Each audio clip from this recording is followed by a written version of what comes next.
السلام علیکم ورحمۃ اللہ وبرکاتہ۔ الحمد للہ نحمده ونستعینه ونستغفره ونؤمن به ونتوکل علیہ ونعوذ باللہ من شرور انفسنا ومن سیئات اعمالنا من يهده الله فلا مضل له ومن يضلله فلا هادي له ونشهد أن لا إله إلا الله وحده لا شريك له ونشهد أن سيدنا ومولانا محمدا عبده ورسوله أما بعد أعوذ بالله من الشيطان الرجيم بسم الله الرحمن الرحيم إن الله يحب التوابين ويحب المتطهرين صدق الله العظيم۔ میرے محترم بزرگوں، دوستوں، عزیز ساتھیوں، یہ مغفرت والا عشرہ چل رہا ہے۔ تقریباً آدھا رمضان گزر چکا، اس میں جو بھی ہم سے عبادت ہو سکی اللہ تبارک و تعالی بہت قبول فرمائے۔ جو غلطیاں کوتاہیاں ہوئی ہوں اللہ رب العزت انہیں معاف فرمائے، اور آئندہ جتنا حصہ رمضان المبارک کا بچا ہے اللہ رب العزت ہمیں اس کی قدر کرنے کی توفیق عطا فرمائے۔ دراصل اللہ تبارک و تعالی اپنے بندوں پر بہت زیادہ شفیق اور مہربان ہیں۔ اپنے بندوں سے اللہ تبارک و تعالی اتنی محبت فرماتے ہیں کہ 70 ماؤں سے زیادہ اللہ محبت فرماتے ہیں۔ دنیا میں ایک ماں اپنے بچے سے کتنی محبت کرتی ہے اور اپنا سب کچھ اس کے لیے قربان کرنے کے لیے تیار رہتی ہے۔ چھوٹا بچہ معصوم پوری رات اگر وہ سونے نہیں دیتا تو اپنی نیند قربان کر دیتی ہے۔ یہ سب اس محبت کا تقاضا ہے جو محبت اللہ تبارک و تعالی نے اس بچے کی ماں کے اندر رکھ دی۔ اللہ تبارک و تعالی کتنی محبت کرنے والے ہیں، اور اللہ رب العزت کتنا پیار کرتے ہیں اپنے بندوں سے، ہم اس کا اندازہ نہیں لگا سکتے۔ میرے محترم بزرگ اور دوستو، حدیث میں آتا ہے اللہ کے نبی صلی اللہ علیہ وسلم ارشاد فرماتے ہیں کہ اللہ تبارک و تعالی نے اپنی محبت کے 100 حصے کیے، اور اس میں سے ایک حصہ اللہ نے پوری دنیا کے انسانوں، جناتوں اور جانوروں میں تقسیم کر دیا۔ جتنی بھی دنیا کے اندر مخلوق پائی جاتی ہیں ان میں اللہ نے اس 100 میں سے صرف ایک حصے کو تقسیم کیا ہے، اور اس کا یہ اثر ہے کہ ماں باپ اپنی اولاد سے محبت کرتے ہیں، اولاد اپنے ماں باپ سے محبت کرتی ہے۔ آپس میں اللہ رب العزت نے ہر ایک کے اندر محبت کا ایک جذبہ، ایک مادہ رکھا ہے۔ یہ اس ایک حصے کا اثر ہے۔ آپ اندازہ لگائیے اس رب کریم کے بارے میں کہ جس کے پاس اس محبت کا خزانہ ہے کہ وہ اپنے بندوں سے کس قدر محبت کرتا ہوگا۔ میرے محترم بزرگ اور دوستو، یہ رمضان المبارک کا مہینہ چل رہا ہے، اور رمضان کے بارے میں آپ نے سنا ہوگا کہ رمضان کہتے ہیں جلانے کو، بھسم کر دینے کو، کیونکہ روزہ انسان کے گناہوں کو جلا دیتا ہے، روزہ انسان کے گناہوں کو ختم کر دیتا ہے۔ اس لیے اس مہینے کا نام اللہ نے رمضان رکھا ہے۔ رب کریم یہ چاہتے ہیں، اللہ تبارک و تعالی اپنے بندوں کو یہ چاہتا ہے کہ میرا بندہ جب کل قیامت کے دن میرے پاس آئے تو اس کے سارے گناہ دھل چکے ہوں، اس کے گناہ ختم ہو چکے ہوں، دنیا کے اندر ہی وہ جل چکے ہوں۔ میرا بندہ جب قیامت کے دن میرے پاس آئے اور اس کا نام اعمال جب لایا جائے اور اس کے نام اعمال کو کھولا جائے تو اس کے اندر گناہ نہ ہو بلکہ نیکیاں ہی نیکیاں ہوں۔ میرے محترم بزرگوں اور دوستو، 11 مہینے نہ جانے ہم سے کیا کیا گناہ ہوئے ہیں، کتنی اللہ تبارک و تعالیٰ کی نافرمانی ہوئی ہے۔ کوئی انسان دنیا کے اندر ایسا نہیں ہے کہ جس کا دل اس دنیا کی رنگ رلیوں سے متاثر نہ ہوتا ہو، جس کا دل اس دنیا کی چمک اور دمک سے متاثر نہ ہوتا ہو۔ نفسانی خواہشات ہیں، ادھر پھر شیاطین کے حملے ہیں، ادھر پھر ضروریات ہے، پھر اس دنیا کی چمک اور دمک ہے۔ میرے محترم بزرگ اور دوستو، بڑے سے بڑے ولی سے اور بڑے سے بڑے بزرگ سے کوئی نہ کوئی گناہ آخر ہو بیٹھتا ہے، لیکن اللہ تبارک و تعالیٰ کو بڑا پیار آتا ہے اس بندے پر، اللہ بڑی محبت کرتے ہیں اس بندے سے کہ جو بندہ گناہ کر بیٹھتا ہے، جس سے کوئی گناہ ہو جاتا ہے اور پھر وہ رب کریم کی بارگاہ میں توبہ کرتا ہے، اپنے اللہ سے معافی مانگتا ہے۔ اسی لیے اللہ کے نبی صلی اللہ علیہ وسلم ارشاد فرماتے ہیں، کلکم خطاؤن وخیر الخطائین التوابون، کہ تم سب کے سب گنہگار ہو،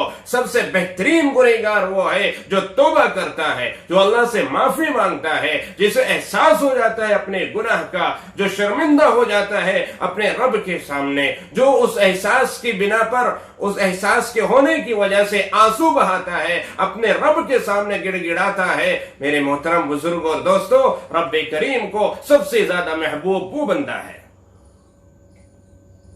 ایک حدیث میں ہے، اللہ کے نبی صلی اللہ علیہ وسلم ارشاد فرماتے ہیں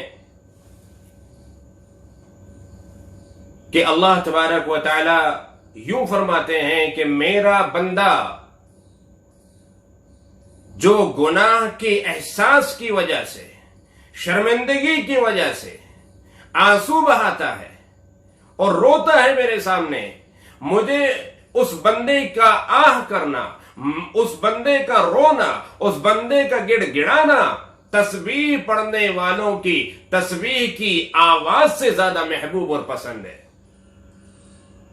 گویا کہ آپ یوں کہہ سکتے ہیں کہ ایک گنہگار بندہ کہ جس سے گناہ ہوا، جس سے غلطی ہوئی، لیکن اب اس کو احساس ہو رہا ہے، اب وہ شرمندہ ہو رہا ہے، اب وہ اپنے رب کے سامنے رو رہا ہے، وہ اپنے رب کے سامنے گڑ گڑا رہا ہے، اپنے گناہ کی معافی مانگ رہا ہے۔ میرے محترم بزرگ اور دوستو، وہ بندہ اللہ کے نزدیک فرشتوں سے بھی زیادہ افضل ہے، اس لیے کہ فرشتوں کے پاس تسبیح ہے، رونا نہیں، آنسو نہیں ہے۔ فرشتے رونا نہیں جانتے، فرشتوں کے پاس آنسو ہے ہی نہیں، یہ تو گنہگار بندے کے پاس ہے۔ فرشتوں کی تسبیح کی آواز اللہ کو اتنی اچھی نہیں لگتی جتنا اچھا اللہ کو گنہگار بندے کا رونا لگتا ہے، جتنی اچھی آواز اللہ کو گنہگار بندے کی لگتی ہے کہ جس وقت وہ اپنے رب کو پکارتا ہے۔ اسی لیے اللہ کے نبی صلی اللہ علیہ وسلم نے ارشاد فرمایا کہ 2 قطرے اللہ کو سب سے زیادہ محبوب ہیں، 2 قطرے اللہ کو سب سے زیادہ محبوب۔ ایک وہ قطرہ کہ جو کوئی گنہگار بندہ اپنے گناہ پر شرمندہ ہو کر اپنی آنکھوں سے آنسو کا نکالتا ہے، اور دوسرا وہ قطرہ جو اللہ کے راستے میں خون کا نکل جاتا ہے۔ یہ 2 قطرے اللہ کو سب سے زیادہ محبوب ہے۔ اور آپ نے فرمایا کہ جس نے تنہائی میں اللہ کے سامنے شرمندہ ہو کر آنسو کا ایک قطرہ نکال دیا، اب وہ اللہ تبارک و تعالیٰ کے یہاں ایسا ہو گیا کہ جنت اللہ اس پر حرام فرما دیتے ہیں، کہ یوں فرمایا کہ جس طریقے سے تھنوں سے نکلا ہوا دودھ واپس تھنوں میں جانا مشکل ہے، اسی طریقے سے اس بندے کا جہنم میں جانا مشکل ہے۔ تو میرے محترم بزرگ اور دوستو، رب کریم کی اتنی عنایات کے باوجود، اس اللہ تبارک و تعالیٰ کی اتنی لطف اور اس کی مہربانی کے باوجود، اگر ہم اپنے گناہ نہ معاف کرا سکیں، اگر ہم اپنی بخشش نہ کرا سکیں، یہ رمضان المبارک کا مہینہ، یہ رحمتوں والا مہینہ، یہ مغفرت والا مہینہ، یہ بخشش والا مہینہ، یہ اللہ تبارک و تعالیٰ کی طرف سے شفقت اور اس کی عنایات والا مہینہ، اگر اس ماہ مبارک کے اندر بھی ہم اپنے رب سے اپنی بخشش نہ کرا سکیں تو پھر وہ کون سا ایسا وقت آئے گا کہ جس میں ہماری مغفرت ہو سکے گی؟ ایسا نہ ہو کہ یہ مبارک مہینہ یوں ہی گزرتا چلا جائے اور ہم آج کل کرتے کرتے ٹالتے رہے۔ ابھی تو پورا مہینہ پڑا ہے، توبہ ہی تو کرنی ہے، اللہ تو 1 منٹ میں معاف فرما دیتے ہیں، آج نہیں کل توبہ کر لیں گے، پرسوں توبہ کر لیں گے، اس جمعے کو نہیں اگلے جمعے کو توبہ کر لیں گے، چاند رات سے پہلے توبہ کر لیں گے۔ میرے محترم بزرگوں اور دوستو، یوں ہوتے ہوتے پورا رمضان گزر جاتا ہے، بلکہ پوری زندگی گزر جاتی ہے، لیکن بندہ توبہ سے محروم رہ جاتا ہے۔ آپ کو یاد ہوگا اللہ کے نبی صلی اللہ علیہ وسلم ایک دفعہ جب منبر پر تشریف لے جا رہے تھے تو صحابہ کرام نے اچانک آپ کی زبان مبارک سے آمین کے کلمات ایسے موقع پر نکلتے ہوئے سنے کہ جو عام طور سے وہ موقع آمین کہنے کا نہیں ہوتا۔ آپ منبر پر تشریف لے جا رہے ہیں، وہ موقع آمین کہنے کا نہیں ہے، لیکن صحابہ کرام کو حیرانگی ہوتی ہے، اس وقت تعجب ہوتا ہے صحابہ کرام کو اس وقت جب وہ اچانک سنتے ہیں آپ کی زبان مبارک سے کہ آپ پہلے قدم پر جب چڑھے تو آپ آمین فرما رہے ہیں، دوسرے پر جب آپ نے قدم رکھا، منبر کے دوسرے قدمچے پر جب آپ نے قدم رکھا تو پھر آپ آمین فرما رہے ہیں، پھر تیسرے پر بھی آمین فرما رہے ہیں۔ آخر صحابہ کرام نے معلوم کیا، آپ صلی اللہ علیہ وسلم نے اس کی وضاحت فرمائی کہ جبرائیل علیہ السلام تشریف لائے تھے اور جبرائیل علیہ السلام نے یوں فرمایا تھا کہ ہلاک ہو جائے، تباہ و برباد ہو جائے وہ شخص کہ جس کی زندگی میں رمضان کا مہینہ آئے اور وہ اپنی بخشش نہ کرا سکے۔ تو میں نے کہا آمین۔ ہلاک ہو جائے، تباہ و برباد ہو جائے وہ شخص کہ جو اپنے والدین میں دونوں کو یا کسی ایک کو بڑھاپے کی حالت میں پائے اور وہ جنت میں نہ جا سکے۔ میں نے کہا آمین۔ اور ہلاک ہو جائے، تباہ و برباد ہو جائے وہ شخص جس کے سامنے آپ کا نام نامی اسم گرامی آئے اور وہ آپ کا نام سن کر آپ پر درود پاک نہ بھیجے۔ میں نے کہا آمین۔ میرے محترم بزرگ اور دوستو، یہ بہت ہی معروف و مشہور حدیث ہے، اس میں جو آپ نے اس بددعا کا ذکر فرمایا کہ جس کی زندگی میں رمضان المبارک کا مہینہ آئے اور پھر وہ اپنے بخشش نہ کرا سکے، کتنی گہری بددعا ہے اور اس پر کتنی سخت مہر لگ جاتی ہے اس وقت جب اللہ کے نبی صلی اللہ علیہ وسلم آمین فرماتے ہیں، آمین کہتے ہیں۔ جو فرشتوں میں سب سے افضل فرشتہ ہے وہ بددعا دیتا ہے، جو نبیوں میں سب سے افضل نبی ہے وہ اس پر آمین کہتے ہیں۔ میرے محترم بزرگ اور دوستو، پھر اس شخص کی ہلاکت میں کیا شک اور شبہ ہو سکتا ہے کہ جس کے زندگی میں یہ مبارک مہینہ آئے اور وہ اپنی مغفرت نہ کرا سکے؟ کیا خیال ہے؟ اللہ تبارک و تعالی اپنے بندوں کی یوں ہی مغفرت فرما دیں گے کہ بندہ رمضان کے مبارک مہینے میں علی الاعلان روزہ ترک کر کر کھاتا رہے، پیتا رہے، بیڑی اور سگریٹ پیتا رہے، لوگوں کے سامنے دندناتا رہے، رات کے وقت جب تراویح میں کھڑے ہونے کا وقت ہوتا ہے اس وقت وہ آرام سے میٹھی نیند سو جائے، یا اس وقت وہ کیرم بورڈ کھیل رہا ہو یا لوڈو کھیل رہا ہو یا موبائل کے اندر لگا ہوا ہو یا گپ شپ کے اندر لگا ہوا ہو کہ مبارک مہینہ اور ہم نمازیں ترک کرتے رہیں، مبارک مہینہ ہم روزے چھوڑتے رہیں، مبارک مہینہ ہم تراویح چھوڑتے رہیں، یہ مبارک مہینہ ہم غیبت کرتے رہیں، یہ مبارک مہینہ ہم چغلیاں کرتے رہیں، یہ مبارک مہینہ بدنظری ہم کرتے رہیں، یہ مبارک مہینہ ہم جھوٹ بولتے رہیں، یہ مبارک مہینہ نہ جانے ہم سے کتنے گناہ اس میں ہوتے ہیں اور ہمیں احساس تک نہیں ہوتا۔ میرے محترم بزرگ اور دوستو، یہ بڑے افسوس کی بات ہے، بہت ہی زیادہ افسوس کا مقام ہے۔ ہمیں تو ایک ایک لمحے کی بڑی قدر کرنی چاہیے۔ اس رب نے کتنے بہانے بنائے ہیں ہماری مغفرت کے. صرف 1 ماہ 12 میں سے 1 ماہ، اور وہ بھی 24 گھنٹے نہیں، صبح صادق سے لے کر غروب آفتاب تک کا یہ وقت اس نے مانگا ہے. میرے بندے، اگر تجھے مجھ سے محبت ہے، اگر تو میری محبت کا دم بھرتا ہے، اگر تو مجھے اپنا رب کہتا ہے، تو پھر اس کا ثبوت پیش کر، اور میری محبت میں صبح صادق سے لے کر غروب آفتاب تک کھانے پینے سے اور اپنی بیوی سے پرہیز کر کے دکھا، تو میں سمجھوں گا کہ تو اپنے دعوے میں سچا ہے، اور میں سمجھوں گا کہ میرا بندہ جو میرے کہنے کی وجہ سے اپنی حلال بیوی کے قریب نہیں جاتا، جو میرا بندہ میرے کہنے سے اپنا حلال کھانا نہیں کھاتا ہے، صبح سے صادق سے لے کر غروب آفتاب تک روزے سے رہتا ہے، تو میرا وہ بندہ حرام سے بھی بچے گا. اس لیے اللہ رب العزت کا صرف اتنا سا مطالبہ کہ میرے بندے تو یہ کر کے دکھا. اللہ چاہتے 24 گھنٹے کا بھی روزہ رہ سکتا تھا. میرے محترم بزرگ اور دوستو، اسلام کے شروع میں آپ کو معلوم ہوگا کہ روزے کی نوعیت کیا تھی. ابتدائی دور کے اندر روزے کی جو لمٹ ہے وہ صبح صادق سے غروب آفتاب تک کی نہیں تھی. اب تو اللہ رب العزت نے صحابہ کرام رضوان اللہ تعالی علیہم اجمعین اور اللہ کے نبی محمد مصطفیٰ صلی اللہ علیہ وسلم کی برکتوں سے ہمیں اتنی راحت دے دی کہ غروب آفتاب سے صبح صادق تک جو چاہتے کھاتے پیتے ہیں، کوئی اللہ کی طرف سے منائے نہیں. ورنہ ابتدائی دور میں جب بالکل شروعاتی دور تھا تو اللہ رب العزت کا حکم یہ تھا کہ میرے بندے، افطار تو تجھے کرنا ہے، افطار کی تو اجازت ہے، غروب آفتاب تک، غروب آفتاب ہونے کے بعد تجھے افطار کر لینا ہے، روزہ کھول لینا ہے. لیکن یہ رکھا جائے گا کب؟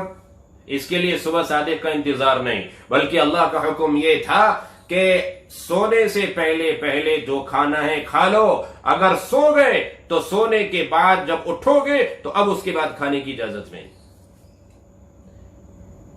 صحابہ کرام کو دشواری ہوئی.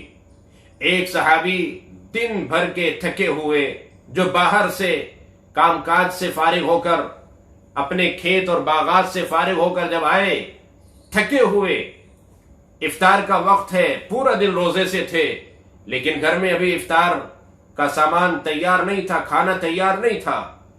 تو ان کی اہلیہ نے کہا آپ تھوڑا انتظار کیجئے، میں ابھی انتظام کر کے لاتی ہوں. چنانچہ وہ انتظار کرنے کے لیے بیٹھ گئے، لیکن اس انتظار کرنے میں نہ جانے ان کی کب آنکھ لگ گئی، سو گئے. جب تک ان کی اہلیہ افطاری کا سامان لے کر حاضر ہوتی ہیں تو وہ سو چکے ہوتے ہیں. ان کی اہلیہ ان کو جگاتی ہیں. جب وہ بیدار ہوتے ہیں تو دونوں کو بڑا افسوس ہوتا ہے کہ یہ نیند کیوں آ گئی. اس لیے کہ اب سونے کے بعد فوراً روزہ شروع ہو چکا ہے، اب اگلے دن غروب آفتاب تک کچھ نہیں کھا سکتے. یہ اللہ کا حکم تھا. اور بھی صحابہ کرام کے ساتھ متعدد واقعات پیش آئے.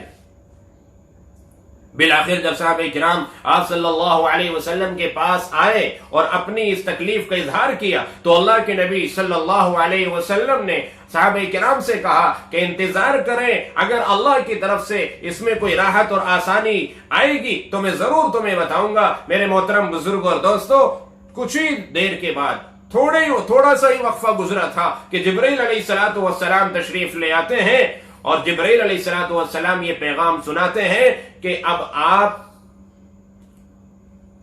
صبح صادق سے لے کر غروب آفتاب تک روزہ رکھیں گے، اور رات میں کسی بھی وقت سوئیں یا نہ سوئیں، اب یہ پابندی ختم ہو گئی. پوری رات آپ کچھ بھی کھائیں پیئیں، اللہ کی طرف سے اجازت ہے. یہ راحت اور یہ سہولت ہمیں مل گئی میرے محترم بزرگ اور دوستو. ورنہ تو اگر وہی کیفیت رہتی اور جیسے ہی کسی کی آنکھ لگی اور اس کے بعد کھانا پینا ناجائز ہو جاتا اس کے لیے، تو کتنی دقت اور پریشانی کا سامنا کرنا پڑتا. لیکن اللہ رب العزت نے اپنا فضل فرمایا تو ہمیں اس کی قدر کرنی چاہیے. میرے محترم بزرگ اور دوستو، اس ماہ مبارک کا ایک ایک لمحہ، ایک ایک منٹ بڑا قیمتی ہے۔ اللہ تبارک و تعالی اپنے بندے کو گناہوں سے پاک کرنا چاہتے ہیں کہ اللہ کا یہ بندہ، یہ ابن آدم، یہ انسان جس نے اتنے سارے گناہ کر لیے ہیں اور گناہوں کے بوجھ کے تلے دبا ہوا ہے، یہ کسی طرح نکل جائے اور اس مبارک ماہ کی برکت سے اس کے سارے گناہ پاک و صاف ہو جائیں، دھل جائے، ختم ہو جائے، اس کے نام اعمال سے مٹا دیے جائیں۔ اس لیے اللہ تبارک و تعالیٰ نے دن میں روزے کا انتظام کیا، رات کو تراویح کا انتظام کیا، اور پھر اس ماہ مبارک کے اندر اللہ نے ہر مومن کے اندر زکوٰۃ نکالنے کا اللہ نے جذبہ رکھا کہ مومن بندہ جس طرح اپنے آپ کو روزہ رکھ کر پاک کرتا ہے، وہ زکوٰۃ نکال کر اپنے مال کو بھی پاک کرتا ہے۔ گویا کہ انسان بھی پاک ہو گیا، اس کا مال بھی پاک ہو گیا، اور صرف کتنا کہ دن میں روزہ رکھنے سے انسان پاک ہو گیا اور 2.5% نکالنے سے اس کا مال پاک ہو گیا۔ یہ اللہ تبارک و تعالیٰ کی کتنے عنایات ہیں۔ میں نے پچھلے جمعے کو عرض کیا تھا کہ صرف 2.5% رب کریم نے مانگا ہے، وہ چاہتا تو پورا مال بھی مانگ سکتا تھا، لیکن نہیں، صرف 2.5% کا مطالبہ، اور وہ بھی اپنے لیے نہیں، صرف اللہ کا حکم یہ ہے کہ جو صاحب نصاب ہیں، جو مالدار ہیں، جن پر زکوٰۃ فرض ہے، وہ 2.5% نکال کر غریبوں میں تقسیم کر دے۔ اللہ دلوں کے جذبات کو دیکھنا چاہتے ہیں۔ میرے محترم بزرگ اور دوستو، جتنے بھی صاحب نصاب ہیں انہیں چاہیے کہ اس موقع سے فائدہ اٹھائیں، اس موقع سے فائدہ اٹھائیں۔ اور جیسے کہ میں نے پہلے عرض کیا تھا کہ یہ تو اور بھی بہترین موقع ہے۔ اس سال کتنے ضرورت مند ہیں، کتنے لوگ پریشان حال ہیں جو منتظر ہیں کہ کوئی آئے اللہ کا بندہ جو ہمارے لیے ذریعہ بنے راحت کا، جو ہمارے لیے ذریعہ بنے آرام کا، ان تکلیفوں کے دور ہونے کا، جن تکلیفوں سے لوگ گزر رہے ہیں۔ میرے محترم بزرگ اور دوستوں، یوں تو ہر سال آپ زکوٰۃ الحمدللہ نکالتے ہی ہیں، اس سال تو اور بھی زیادہ احتیاط کے ساتھ نکالیں۔ اور میں کہوں گا اگر خدا نہ خواستہ پچھلے سالوں میں کسی وجہ سے غفلت رہی ہے تو اللہ کے لیے اس سال اس غفلت کو نہ برتیے، اس کو دور کیجئے، اور جو بھی اللہ پاک نے آپ کو دیا ہے اس کا حساب لگا کر 2.5% نکالیے۔ ہر وہ شخص جس کے پاس 7.5 تولہ سونا یا 52.5 تولہ چاندی ہو، یا پھر 7.5 تولہ چاندی، 7.5 تولہ سونا اور 52.5 تولہ چاندی کی مقدار، اس کی ویلیو چاہے کیش کی شکل میں ہو چاہے مال تجارت کی شکل میں ہو۔ یہاں بہت کنفیوز ہو جاتے ہیں لوگ۔ 7.5 تولے کا جو نصاب ہے یہ اس وقت ہے جبکہ کسی کے پاس نہ چاندی ہو نہ کیش ہو، کچھ بھی نہیں ہے، صرف سونا ہے اس کے پاس۔ تب یہ دیکھا جائے گا کہ اس کے پاس سونا کتنا ہے۔ اگر 7.5 تولہ ہے، یہ پرانے وزن کے اعتبار سے، اور نئے وزن کے اعتبار سے یہ تقریباً 9.25 تولہ جا کے بیٹھتا ہے۔ 9.25 تولے سے کچھ گرام کم، کچھ ملی گرام کم۔ تو اگر اتنا صرف سونا ہے، ہم کسی کے پاس 8 تولہ سونا ہے، 8 تولہ سونا ہے، نہ کیش ہے نہ چاندی ہے نہ کوئی اور مال تجارت ہے، تو اس کے اوپر زکوٰۃ فرض نہیں ہے۔ اس کے اوپر زکوٰۃ فرض جب ہوگی جب تقریباً 9.25 تولہ سونے کا وہ مالک ہوگا۔ لیکن اگر سونے کے ساتھ چاندی بھی ہے، مثلا 1 تولہ سونا ہے اور 2, 4, 5 تولے چاندی ہے، اور کچھ 2-4 ہزار روپے جوڑ رکھے ہیں، اس کے پاس رکھے ہوئے ہیں، اور اس کے اوپر سال بھی گزر گیا، تو میرے محترم بزرگ اور دوستو اس کے اوپر زکوٰۃ فرض ہو گئی۔ اس لیے کہ جب سونے کے ساتھ اور چیزیں بھی شامل ہو جاتی ہیں تو اب سونے کی جو مقدار ہے، جو نصاب ہے، اس کو نہیں دیکھا جائے گا، بلکہ اب چاندی کے نصاب کو دیکھا جائے گا، چاندی کی مقدار کو دیکھا جائے گا کہ 52.5 تولہ چاندی کی ویلیو اور اس کی قیمت کی یہ سب چیزیں ہو گئی یا نہیں، یہ دیکھا جائے گا۔ یہ 52.5 تولہ چاندی پرانے وزن کے حساب سے ہے، اور نئے وزن کے حساب سے 61 یعنی 610 گرام چاندی، 610 گرام چاندی کے بقدر یہ سب چیزیں ہو جاتی ہیں، تو اب اس کے اوپر زکوٰۃ فرض ہے۔ سال بھی گزر چکا، سال گزرنے میں بھی لوگ بڑے کنفیوز ہوتے ہیں. سال گزرنے کا مطلب ہے کہ زندگی میں پہلی دفعہ جب صاحب نصاب ہوئے اس کے بعد 1 سال گزر گیا تو زکوٰۃ فرض ہوئی. اب جب وہ روٹین میں آ گئے اور ہر سال وہ صاحب نصاب ہیں، پچھلے سال بھی صاحب نصاب تھے، اس سال بھی صاحب نصاب ہیں، یعنی اتنا ہے، تو اب ہر مال پر سال کو گزرنا ضروری نہیں. اب یہ روٹین میں آ چکے ہیں. اب اگر سال پورا ہونے سے 1 دن پہلے بھی کچھ ہمارے پاس آئے گا، کچھ ارننگ ہوگی، کوئی انکم ہوگی، تو اس کی زکوٰۃ بھی ہمیں اسی سال نکالنی ہوگی. ہم اس میں ایک بہت بڑی غلطی یہ کر بیٹھتے ہیں کہ ہمیں یہی نہیں پتا ہوتا کہ میرا سال کب پورا ہو رہا ہے. مجھے یہی نہیں پتا ہوتا ہے. اس لیے ضروری ہے کہ 1 دن ہم اپنا متعین کریں. جیسے سال کسی فکس دن میں ہی پورا ہوتا ہے. 2019 31 دسمبر کو پورا ہوا تھا، 2020 بھی 31 دسمبر کو پورا ہوگا. اسی طرح آپ کا بھی سال جو زکوٰۃ کے اعتبار سے ہے وہ کسی پرٹیکولر کسی خاص دن میں پورا ہوتا ہے. اگر آپ کو نہیں پتا وہ کون سا دن ہے تو آپ متعین فرما لیں، آپ متعین کر لیں.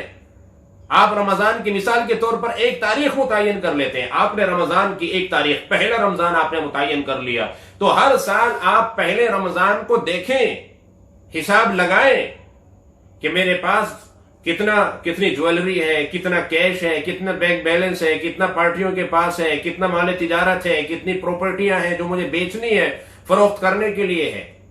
وہ سب کو ٹوٹل کو آپ جمع کریں اور اس میں سے 2.5% آپ نکالیں.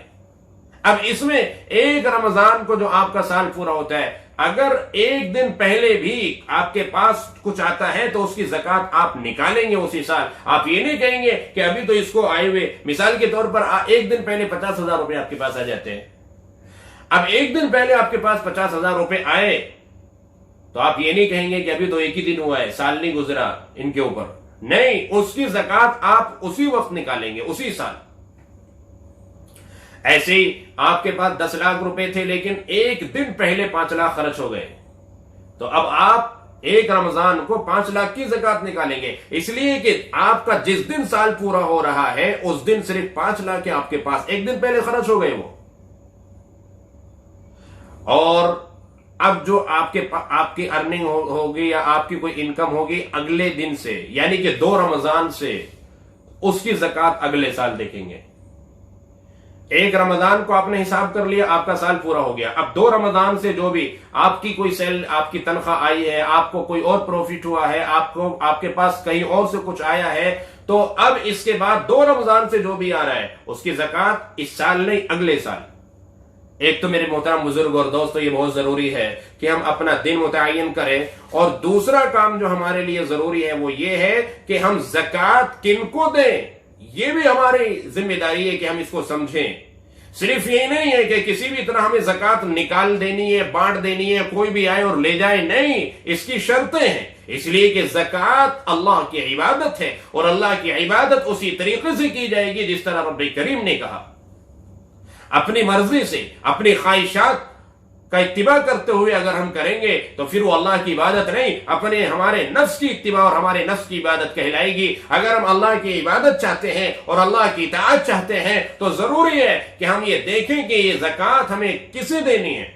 سب سے پہلی شرط کہ زکوٰۃ صرف ایمان والے پر لگے گی، غیر ایمان والے پر نہیں. غیر ایمان والا آپ کا کوئی پڑوسی ہے، آپ کا کوئی جاننے والا ہے، اگر وہ پریشانی میں ہے آپ اس کی امداد کیجئے، آپ اس کا تعاون کیجئے، لیکن زکوٰۃ کے پیسے سے نہیں، امداد کے پیسے سے کیجئے. زکوٰۃ کا پیسہ صرف غریب ان لوگوں پر لگے گا جو ایمان والے ہیں اور صاحب نصاب نہیں ہیں. اس میں چاہے اپنے رشتہ دار کیوں نہ ہو آپ کے. اور اگر آپ اپنے رشتہ داروں کو دیتے ہیں اس میں اگر اور بھی زیادہ ہے. ایک تو رشتہ داری نبھانے کا اور دوسرا زکوٰۃ نکالنے کا، اس میں اللہ نے زیادہ اجر رکھا ہے. آج ہم باہر دنیا جہاں کی زکوٰۃ تقسیم کر دیتے ہیں، میرا رشتہ دار اور میرا پڑوسی وہ بھوک سے تڑپ رہا ہوتا ہے، ہمیں اس کی خبر بھی نہیں ہوتی ہے. بڑے افسوس کی بات ہے. آپ کا کوئی بھائی ہے، آپ کی بہن ہے، آپ اپنے ان تمام رشتہ داروں کو چاہے وہ ددیحال سے آپ کا رشتہ دار ہو، چاہے ننیحال سے اس کا تعلق ہو، آپ اسے زکوٰۃ کی رقم دے سکتے ہیں اگر وہ ضرورت مند، اگر وہ صاحب نصاب ہے، وہ کسی قرض میں مبتلا ہے، وہ کسی بڑی بیماری میں مبتلا ہے، علاج کے لیے اس کے پاس پیسے نہیں ہے، قرض چکانے کے لیے اس کے پاس پیسے نہیں ہے، تو آپ زکوٰۃ کی رقم سے اس کی امداد کیجیے۔ اور امداد کرنے میں زکوٰۃ یعنی زکوٰۃ دینے میں یہ ضروری نہیں ہے کہ آپ صرف اتنی رقم دیں جس سے کہ وہ صاحب نصاب نہ ہو جائے۔ اسے اگر 2 لاکھ کی ضرورت ہے تو آپ 2 لاکھ بھی دے سکتے ہیں، اسے 5 لاکھ کی ضرورت ہے تو آپ 5 لاکھ بھی زکوٰۃ کے دے سکتے ہیں۔ آپ اس کی ضرورت پوری کیجئے۔ بلکہ بہتر ہوگا کہ اگر کوئی آج ضرورت مند ہے، زکوٰۃ کا حقدار ہے، آپ اس کو اتنا دیں کہ آپ اس کو کوئی کاروبار کرائیں، اس کی ضرورت پوری کر دیں کہ آئندہ سال یہ زکوٰۃ لینے والا نہیں بلکہ یہ دینے والا بنے۔ اگر ہم یہ طریقہ اختیار کریں تو یہ زیادہ اللہ کو پسند ہے۔ تو میرے محترم بزرگ اور دوستو، ہمیں اس طرح سے زکوٰۃ نکالنی چاہیے۔ بس ہمیں یہ خیال رکھنا ہے کہ کوئی بھی شوہر اپنی بیوی کو زکوٰۃ نہیں دے سکتا اور بیوی اپنے شوہر کو زکوٰۃ نہیں دے سکتی۔ ایسے ہی ماں باپ اپنی اولاد کو، بیٹا بیٹی، پوتا پوتی، نواسا نواسی، ان کو زکوٰۃ نہیں دے سکتے، اور ایسے ہی بیٹا بیٹی اپنے ماں باپ کو اور یا اپنے دادا دادی کو یا اپنے نانا نانی کو، ان کو زکوٰۃ نہیں دے سکتے۔ یہ تھوڑا سا صرف خیال رکھنا ہے، باقی تمام رشتہ داروں کو زکوٰۃ آپ دے سکتے ہیں۔ کوئی مسافر ہے، اس کا گھر دور ہے، 100 کلومیٹر، 200 کلومیٹر، 80 کلومیٹر سے زیادہ دور ہے، وہ اپنے گھر میں چاہے کتنا بھی اچھا ہے لیکن یہاں وہ مسافر ہے، پریشان حال ہے، اس کے پاس کچھ نہیں ہے، آپ اس کو بھی زکوٰۃ دے سکتے ہیں۔ ہمارے بہت سارے احباب مسجد میں زکوٰۃ کی رقم دے دیتے ہیں، عیدگاہ میں زکوٰۃ کی رقم دے دیتے ہیں، یوں ہی زکوٰۃ کی رقم سے راشن تقسیم کر دیتے ہیں کہ کوئی بھی آئے اور لے جائے۔ یہ بے احتیاطی نہیں کرنی چاہیے، زکوٰۃ کی رقم کو بڑی احتیاط کے ساتھ خرچ کرنا چاہیے۔ زکوٰۃ کی رقم نہ مسجد میں لگائی جا سکتی ہے اور نہ عیدگاہ میں لگائی جا سکتی ہے۔ ان تمام چیزوں کا ہمیں خیال رکھنا ہے۔ رب کریم نے قرآن کریم کے اندر فرما دیا کہ انما الصدقات للفقراء والمساکین والعاملین علیہا والمؤلفۃ قلوبهم وفی الرقاب والغارمین وفی سبیل اللہ وابن السبیل فریضۃ من اللہ۔ یہ اللہ کی طرف سے فرض ہے، اللہ کی طرف سے تمہارے اوپر ایک ذمہ داری ڈالی گئی ہے، یہ لازم کر دیا گیا ہے کہ آپ ان لوگوں میں زکوٰۃ کو تقسیم کریں۔ آپ علماء سے رابطہ کر کے اس کی تفصیلات معلوم کریں اور اپنی زکوٰۃ کو صحیح جگہ پہ آپ خرچ کریں۔ میرے محترم بزرگ اور دوستو، جب اس طرح ہم اس ماہ مبارک کو گزاریں گے، اپنے مال کو بھی پاک کریں گے، اپنے دل کو بھی پاک کریں گے، اللہ سے توبہ استغفار کریں گے، اپنے گناہوں کی معافی مانگیں گے، خود میرے محترم بزرگ اور دوستو، آپ اندازہ نہیں لگا سکتے کہ آپ اللہ کے کتنے قریب ہو گئے، آپ اللہ کے کتنے محبوب بن گئے کہ آپ کا نفس بھی پاک ہو گیا۔ یعنی خود آپ نے بھی پاکی اختیار کر لی اور مال کو بھی پاک کر لیا، دونوں چیزیں پاک ہو گئی۔ اور یہی دو چیزیں جب انسان کی صحیح ہو جاتی ہیں تو اس کا رخ صحیح ہو جاتا ہے، اور اس حال میں اگر وہ دنیا سے جاتا ہے تو میرے محترم بزرگ اور دوستو، انشاءاللہ امید ہے، اللہ کی ذات سے قوی امید ہے کہ اللہ تبارک و تعالی اس کو بہترین ٹھکانہ عطا فرمائیں گے۔ یوں تو اللہ جس کی چاہے مغفرت فرما دیں، لیکن جو اللہ کے اصول ہے، جو اللہ کے ضابطے ہیں، وہ یہ ہیں میرے محترم بزرگ اور دوستو، جو میں نے بیان کیے ہیں، ہمیں بہت قدر کرنے کی ضرورت ہے اس ماہ مبارک کی، اپنے رب کو منانے کی ضرورت ہے، اپنے رب کی ناراضگی کو دور کرنے کی ضرورت ہے۔ اس وقت تک ہمیں چین نہیں آنا چاہیے جب تک ہمارا اللہ ہم سے راضی نہ ہو جائے، اور یہ اللہ کی ناراضگی کی علامت ہے۔ موسیٰ علیہ السلام نے پوچھا تھا کہ یا اللہ، جب آپ ناراض ہوتے ہیں تو اس کی علامت اور پہچان کیا ہے؟ تو رب کریم نے فرمایا کہ میں جب اپنے بندوں سے ناراض ہوتا ہوں تو میں حکومت ظالموں کے ہاتھ میں دے دیتا ہوں، میں مال اور دولت بخیلوں کے ہاتھ میں پہنچا دیتا ہوں، جو کنجوس ہوتے ہیں، جن کو غریبوں پر کوئی رحم نہیں آتا، اور میں بارش بھی بے وقت اور بے موسم برساتا ہوں، وقت پر جب ضرورت ہے بارش نہیں برساتا۔ یہ میری ناراضگی کی علامت ہے۔ میرے محترم بزرگ اور دوستو، آج یہ تینوں باتیں پائی جاتی ہے یا نہیں پائی جاتی، ہم میں سے ہر ایک کو خود غور کرنے کی ضرورت ہے کہ اللہ تبارک و تعالی ہم سے کہیں ناراض تو نہیں ہے۔ موسیٰ علیہ السلام نے پوچھا یا اللہ، جب آپ راضی ہوتے ہیں تو اس وقت کیا ہوتا ہے؟ تو اللہ رب العزت نے فرمایا کہ جب میں راضی ہوتا ہوں تو حکومت ان کے ہاتھ میں جاتی ہے جو اہل ہوتے ہیں، اس کے جو انصاف کرنے والے لوگ ہوتے ہیں، جو لوگوں کے دکھ درد کو سمجھنے والے، ایسے لوگوں کے ہاتھ میں حکومت چلی جاتی ہے، اور مال میں سخی لوگوں کے ہاتھ میں پہنچا دیتا ہوں، جو غریبوں کا خیال رکھتے ہیں، جو کمزوروں کے کام آتے ہیں، ایسے لوگوں کے ہاتھ میں مال اور دولت کو پہنچا دیتا ہوں، اور بارشیں وقت پر ہوتی ہیں۔ یہ اللہ کی راضی ہونے کی علامتیں۔ تو میرے محترم بزرگ اور دوستو، ہمیں اپنے رب کو راضی کرنا ہے، اپنے اللہ کو راضی کرنا ہے، روزے رکھنے ہیں، تراویح پڑھنی ہے، تہجد کا بھی اہتمام کرنا ہے، رب کے سامنے رونا اور گڑ گڑانا ہے، اللہ رب العزت کے سامنے آہ و بکا کرنا ہے، اپنے عاجزی کا اور بندگی کا اظہار کرنا ہے۔ یہ موقع ہے، اور جو بھی اللہ پاک نے ہمیں دیا ہے اس میں سے 2.5% نکال کر پائی پائی کا حساب لگا کر ہمیں اپنے مال کو بھی پاک کر لینا ہے، کیونکہ جب بندہ صدقہ کرتا ہے اس سے تو اللہ کا غصہ بھی ٹھنڈا ہو جاتا ہے۔ یہ دونوں کام بڑے اہم ہیں میرے محترم بزرگ اور دوستو۔ اللہ سے دعا بھی کریں اور اس بات کی کوشش بھی کریں، رب کریم ہمیں اپنے فضل سے توفیق عطا فرمائے، اور ہم سب کے تمام گناہوں کو، ظاہری باطنی جو بھی گناہ ہم سے ہوئے، جانے انجانے میں جو بھی غلطیاں ہم سے ہوئی ہے، اللہ تبارک و تعالیٰ ان سب کو معاف فرما دے، اور اللہ ہم سب سے راضی ہو جائے، اور جو حالات اس وقت حکومت پر آئے ہوئے ہیں وہ حالات دور ہو جائے۔ اللہ تبارک و تعالیٰ ہمیں سے سمجھ عطا فرمائے، عمل کی توفیق عطا فرمائے۔ وآخر دعوانا